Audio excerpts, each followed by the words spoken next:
တေးမလားရှင်မလားစောမင်းမင်း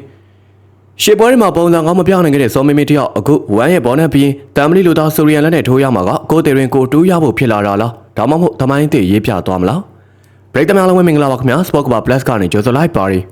ကိုခမင်းညာလောကမှာလည်းအစင်တန်းခွဲခြားမှုတွေဆိုတာအတိအကျရှိပါရီဝမ်ချန်ပီယံရှစ်လောကမှာမြေလက်သက်တွေဝင်ရောက်ရှင်ပြိုင်ရတဲ့ One Friday Fight ဆိုတာမူလာရန်စင်ဗလာပွဲလို့သဘောတဘာဝရှိပါရီအဲဒီကနေစကားတင်စစ်ထုတ်ခံရမှာသာ One Fight Night တို့အခုစောမင်းမင်းထိုးရမယ်တဲ့ Inner Cycle တို့လိုအစင်မြင့်တွေစီကိုတလန်းခွင့်ရတာပါ Inner Cycle ဆိုတာ fighter တွေအတွက်ထိုးကြည့်သည့်တတော်ပိုရတယ်လို့ကမ္ဘာ့စင် fighter တွေဖြစ်တရားဝင်အသိမှတ်ပြုခံရတဲ့နေရာတစ်ခုပါမြန်မာ fighter တွေကဆိုရင်လက်ချိုးရည်လို့ရတဲ့ fighter 3ယောက်လောက်ပဲဒီအဆင့်ကိုရောက်ဖူးသေးတာပါ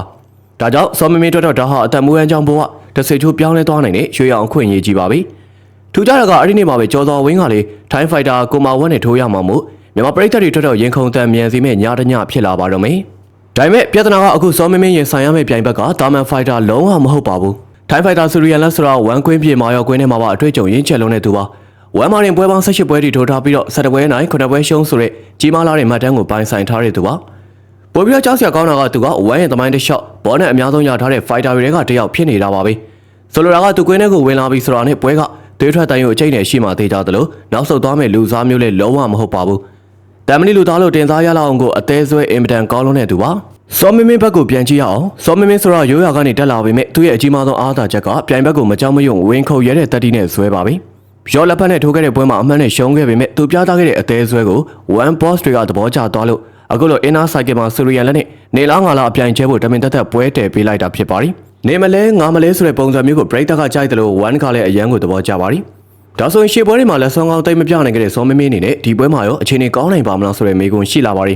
ပုံမှန်လင်းသုံးသက်ရရင်တော့ဒီပွဲကအနိုင်ရှုံး90-50လို့ပြောလို့ရပါတယ်။စီရီယန်လက်ကအထွေးကြုံပိုရင်းချက်တယ်လို့အသေးချင်းပြရင်လည်းဘယ်သူမှမမှုပါဘူး။စောမင်းမင်းနိုင်နေဆိုရင်ဇွဲတစ်ခုတည်းနဲ့လုံးဝမရပါဘူး။သူရဲ့အရင်ပွဲတွေကအားနည်းချက်တွေဖြစ်တဲ့ခံစစ်ဟာခွက်တွေကိုမဖြစ်မနေပြင်ဆင်လာရပါမယ်။ပြိုင်ပွဲတိုက်စစ်ကိုမျက်စိမိတ်ပြီးတော့ခံစစ်မပါဘဲဝင်လုံးတာမျိုးထက်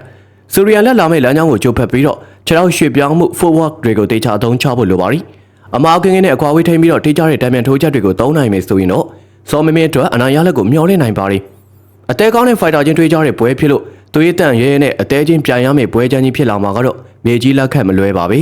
တကယ်တော့စောမင်းမင်းကိုအခုလိုထိုးချင်းများတဲ့အစင်းမြင့်ပွဲပေးလိုက်တာကသူ့ရဲ့ next ပိုင်းအရေးချင်းကြောင့်လုံးဝမဟုတ်ပါဘူးဒါကတန်းစင်ကိုဒါကယ်ရီနဲ့ထိုးခိုင်းခဲ့သလိုဝမ်ဘက်ကစောမင်းမင်းကိုစီရီယန်လက်အတွက်နေရုပ်လေးဖြစ်ထိုးချွေးလိုက်တာဖြစ်နိုင်ပါရီရှေ့ပွဲမှာလဲခံပြီးတော့မျက်စိမိတ်ဝင်ထိုးခဲ့တဲ့ပုံစံကိုပရိသတ်ကသဘောကျလို့တွေးထွက်တန်ယူပွဲဖြစ်အောင်ထမင်းသားကောင်ဖြစ်ပြေးကျွေးလိုက်တာတတ်ပါပဲဒီတော့ပရိသတ်ကြီးစောမင်းမင်းအနေနဲ့အရင်ပွဲတွေကလို့ဇွဲတစ်ခုတည်းကိုပဲအားကိုးပြီးတော့အလဲထိုးခံသွားရမလားဒါမှမဟုတ်နီးစနစ်တွေနဲ့ပြင်ဆင်လာပြီးဆိုရီယန်လက်ကိုမောက်တိတ်သွားမလားဆိုတာစိတ်ဝင်စားဖို့ကောင်းနေတာကတော့အမှန်ပါပဲပရိသတ်ကြီးကရောဘယ်လိုထင်ကြလဲ